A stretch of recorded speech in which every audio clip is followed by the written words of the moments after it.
দীপিকা পাড়ুকোনের একটি শর্ত নিয়ে এখন বলিউড জুড়ে তুমুল আলোচনা। এই শর্তের জন্য নাকি পরপর ছবি থেকে বাদ পড়ছেন তিনি।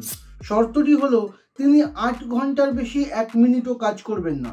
সন্তান জন্মের পর দীপিকার এই শর্তের কারণে তাকে পরিচালক সন্দীপ রেড্ডি বাঙ্গার স্পিরিট এবং কালকি 2898 এডি ছবির সিকুয়েল থেকেও বাদ পড়তে হয়েছে বলে দাবি।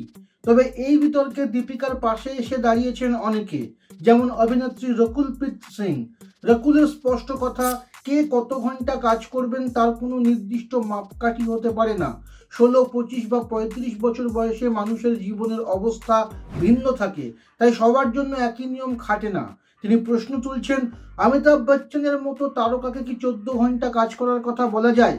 ইউটিউব চ্যানেল খুলতে চান কিন্তু কিভাবে এগোবেন বুঝতে পারছেন না, হাতে কলমে শিখিয়ে দেওয়ারও কেউ নেই? আসুন আমাদের কাছে, যোগ দিন আমাদের একদিনের ওয়ার্কশপে। এখানে আমরা শেখাবো শুধুমাত্র একটা মোবাইল সহযোগে আপনি কিভাবে হয়ে উঠবেন আগামী দিনের একজন সফল ইউটিউবার। মোবাইলের দুর্দান্ত শর্ট টেকিং থেকে শুরু করে স্পিড এডিটিং শেখাবো আমরা। কিভাবে স্ক্রিপ্ট লিখবেন, কোন বিষয়ে ভিডিও বানাবেন, সমস্ত কিছুই পাবেন আমাদের ওয়ার্কশপে। এআই দিয়ে কিভাবে আপনার ভিডিও করে তুলবেন আরও পারফেক্ট থাকবে তার প্রশিক্ষণ। তাহলে আর দেরি কিসের? ওয়ার্কশপে যোগ দিতে ফোন করুন স্ক্রিনে দেওয়া নম্বরে। রকুল মনে করেন, পরিবারকে কত সময় দেওয়া হবে আর কাজকে কত সময়, সেই সিদ্ধান্ত নেওয়ার স্বাধীনতা প্রত্যেক মানুষের থাকা উচিত। অন্যদিকে দীপিকা নিজেও এই প্রসঙ্গে মুখ খুলেছেন। তার বক্তব্য, আমি বলিউডে বহু পুরুষ তারকাকে চিনি যারা ৮ ঘন্টা কাজ করেন, এমনকি সপ্তাহ শেষে কাজই করেন না।